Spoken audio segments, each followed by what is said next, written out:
నమస్తే.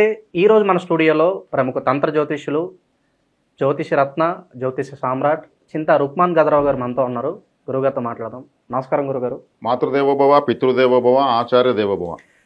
గురుగారు, శ్రీ విశ్వావసు నామ సంవత్సరంలో సింహరాశి వారికి ఈ కొత్త సంవత్సరం అంతా కూడా ఎలాంటి ఫలితాలు ఉండబోతున్నాయి? ఆరోగ్యపరంగా, ఆర్థికంగా అన్ని విభాగాల్లోనూ వీళ్ళకి ఎలా ఉండబోతుంది గురుగారు? ముందుగా ఈ 2025-26 సంవత్సరం విశ్వావసునామ సంవత్సరం ఉగాది శుభాకాంక్షలు సింహరాశి వాళ్ళకు తెలియజేస్తూ, ఈ రాశి వాళ్ళకు అష్టమ స్థానంలో శని ప్రవేశం, అష్టమ శని ప్రారంభమైంది. అదేవిధంగా సప్తమ స్థానంలో రాహువు, జన్మంలో కేతువు, లాభస్థానంలో మే 15 నుంచి గురువు, దీర్ఘకాలిక గ్రహాలు ఇలా సంచరిస్తున్నాయి. ఇక్కడ అష్టమ శని ప్రారంభం కావడము ఒక విధంగా విచారం. సప్తమంలో రాహు ఉండడము అంత మంచిది కాదు, జన్మంలో కేతు ఉండడము అంత మంచిది కాదు. లాభస్థానంలో ఉన్న గురుగ్రహము చక్కగా వీళ్ళను ఆదిశేషుడి వల్ల కాపాడుతామని చెప్పచ్చు. ఎందుకంటే ఈ రాశికి గురువు పంచమాధిపతి కాబట్టి ఈ పంచమాధిపతి లాభంలో ఉంటూ పంచమాన్ని చూస్తున్నాడు, అంటే అదృష్టాన్ని చూస్తున్నాడు. ఈ సంవత్సరం వీళ్లకు ఈ పీడగ్రహాలు అయినటువంటి రాహుకేతు శని యొక్క ప్రభావాన్ని పూర్తిగా ఆయన నియంత్రించేస్తున్నాడు. అదేవిధంగా వీళ్లకు ఆదాయం 11, వ్యయం 11, రాజ్యభుజం 3, అవమానం 6. కాబట్టి వీళ్లకు లాభము నష్టము సరసమానంగా ఉన్నాయి. రాజ్యభుజము 3, అవమానం 6. అంటే ఇక్కడ వ్యతిరేక గ్రహాల బలం పెరిగింది, కానీ ఒకే ఒక అనుకూల గ్రహము ఆ బలాన్ని సరిచేస్తూ ఉంది. సహజంగా సింహరాశి వాళ్ళు ఏది ఓపెన్గా చెప్పకూడదు, చెబితే ఏది జరగదు, చెప్పకుండా వీళ్ళు ఉండలేరు. ఏం చేస్తున్నామని చెప్పకూడదు అంటారు, అసలు చెప్పకూడదు. సింహరాశి వాళ్ళు మాత్రం చెప్పి ఏది చేసినా జరగదు. ఈ వీడియో చూస్తున్న సింహరాశి వాళ్ళందరికీ అదే బోధపడుతుంది.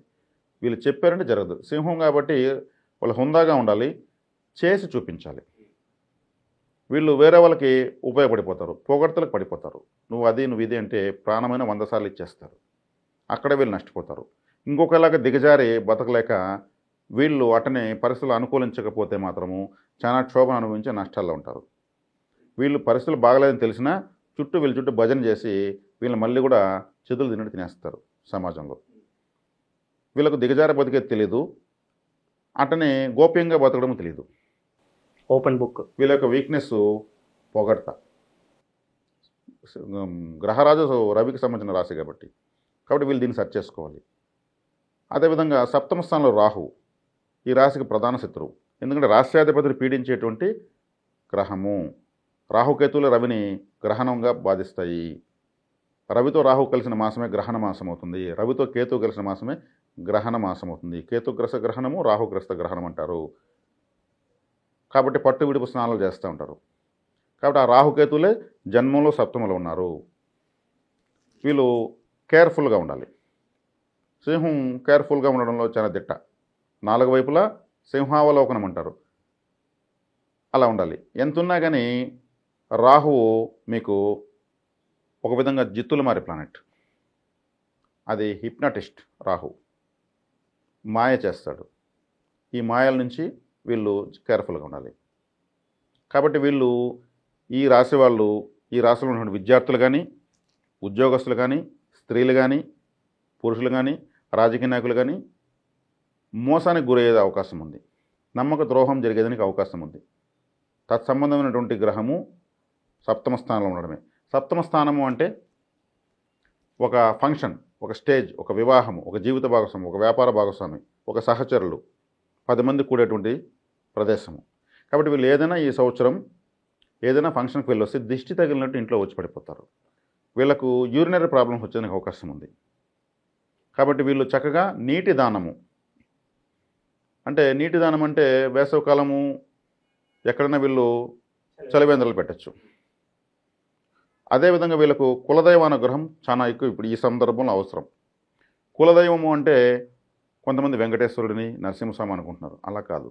కులదైవం అంటే వీరు పొలాల్లో, మన ప్రాచీన కాలంలో పొలాల్లో ఆరాధించేవాళ్ళు. మర్రి చెట్టు, వేప చెట్టు, రావి చెట్టు, మామిడి చెట్టు, ఇట్లా చెట్ల కింద ఇటుకలు పెట్టి బొమ్మరిల్లు కట్టి పుట్టమట్టితో విగ్రహాలు వాళ్ళ చేతితో వాళ్ళు చేసి ఆ కులానికి సంబంధించిన వాళ్ళు మాత్రమే వెళ్ళి ఆ నైవేద్యాలు సమర్పించి పూర్తిగా అక్కడే భోంచేసేసి అంతకుముందు మొక్కున ముడుపులు చెల్లించుకొని అక్కడే తలనీళ్ళను సమర్పించి కొత్తగా ఉన్న కోరికలు కోరుకుని వచ్చేస్తారు.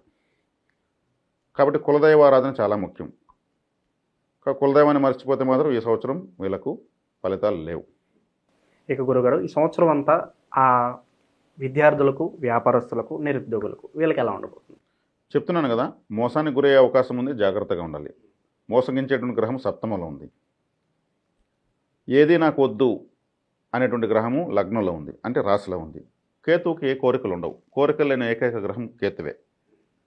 నాకు ఏదో వద్దులే, ఉన్న కాడికే చాలు, లేకపోతే పోతుందిలే, నేను ఇట్టే ఉంటానులే అనేటువంటి గ్రహం కేతువు. తలనొప్పి ఎక్కువగా వచ్చేదానికి అవకాశం ఉంది. అదేవిధంగా వెంట్రుకలు రాలేదానికి అవకాశం ఉంది. కేతువు అంటేనే వెంట్రుక. తలలేని గ్రహము కేతువు. అది జన్మస్థానంలోకి వచ్చినప్పుడు తలనొప్పి వస్తుంది. వీళ్ళు కానీ ఏమాత్రం ఏమరపాటుగా ఉన్నా అప్పులు పెరిగిపోతాయి. కేతువు అప్పు అంటే కేతువు. కాబట్టి ఆ గ్రహమే లగ్నంలోకి వస్తుంది. కాబట్టి డబ్బు విషయంలో చాలా జాగ్రత్తగా ఉండాలి. కానీ ఎన్ని ఉన్నా వీళ్ళ వెంట దైవబలం మాత్రం వీళ్ళ వెన్నంటే ఉంది. గురువు లాభంలో ఉన్నాడు. లాభంలో ఉన్న గురువు అన్నిటి నుంచి కాపాడుతాడు. వీళ్ళకు దైవానుగ్రహం మాత్రం పుష్కలంగా ఉంది. అష్టమ స్థానంలో శని ఉన్నాడు. అష్టమ శని ఉన్నప్పుడు ఏమవుతుంది? అష్ట కష్టాలు పాలు చేస్తాడు. రవికి మొట్టమొదటి శత్రువు శని, రాహులే. రాహువు పట్టి పీడిస్తాడు, శని పూర్తిగా వ్యతిరేకిస్తాడు. కాబట్టి అష్టమ శని అనేది 2.5 సంవత్సరం ఉంది. ఈ సంవత్సరం గురుబలం ఉంది కాబట్టి అది పెద్దగా ప్రభావం చూపించదు. శని కూడా మీనరాశిలో పెద్దగా శక్తిని చూపలేడు, అది జలరాశి కాబట్టి.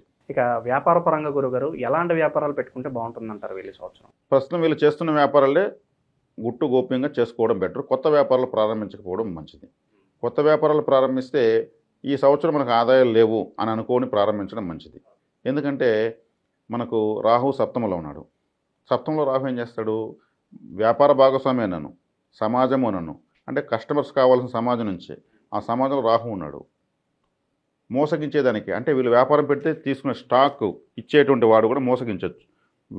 మేలైన సరుకు తక్కువ రేటుకు చూపించి డబ్బులు తీసుకొని మీకు నేను ట్రాన్స్పోర్ట్లో పంపిస్తానని చెప్పి మట్టమైన సరుకును పంపించేస్తాడు. అదే మోసం. చూపించేటప్పుడు విలువైన వస్తువు తక్కువ రేటు చూపిస్తారు. రాహు అలా చేస్తాడు. ఇక ఉద్యోగస్తులకు ఎలా ఉంటుంది గురుగారు? ట్రాన్స్ఫర్లు కోరుకుంటూ ఉంటారు, జీతభత్యాలు పెరగాలని కోరుకుంటూ ఉంటారు. అటువంటి వారికి ఎలా ఉండబోతుంది ఈ సంవత్సరం? ట్రాన్స్ఫర్లు కోరుకున్నారు, ట్రాన్స్ఫర్లు అవుతాయి, జీతభత్యాలు పెరుగుతాయి. ఎందుకంటే దానికి కారణం చంద్రుడు, గురువే.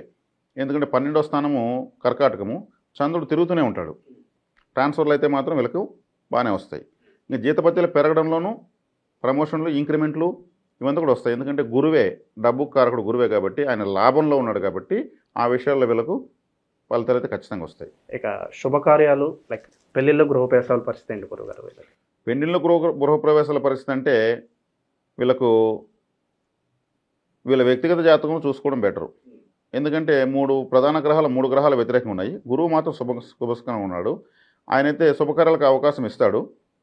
కానీ జాతకంలో చూసుకుని కొన్ని ముహూర్తాలు బలంగా పెట్టుకోగలిగితే మాత్రం జరుగుతాయి, ఖచ్చితంగా జరుగుతాయి. ఇక ఈ సంవత్సరం అంతా గురుగారు మంచి ఫలితాలు పొందడానికి ఏదన్నా రెమెడీస్ ఉంటే తెలియజేయండి సింహరాశి వారి కోసం. మంచి ఫలితాలు పొందడానికి వీళ్ళు సుబ్రహ్మణ్య ఆరాధన విశేషంగా చేయాలి. తిరుచెందూరు సుబ్రహ్మణ్య దర్శనం చేయడం చాలా మంచిది. ఎందుకంటే తిరుచెందూరు సుబ్రహ్మణ్య ఆలయంలో ఒక ప్రత్యేకత ఏంటంటే రాహువు, కేతువు, గురువు, కుజుడు 4 గ్రహాలు ఆన్ ది స్పాట్ యాక్టివేట్ అవుతాయి. ఎందుకంటే కుజుడు వీళ్ళకు భాగ్యాధిపతి, చతుర్థాధిపతి, కేంద్ర కోణాధిపతి. అదేవిధంగా గురువు వీళ్ళకు పంచమాధిపతి, అష్టమాధిపతి కూడా. రాహుకేతులు జన్మస్థానంలో, సప్తమ స్థానంలో ఉన్నారు, పీడిస్తున్నారు.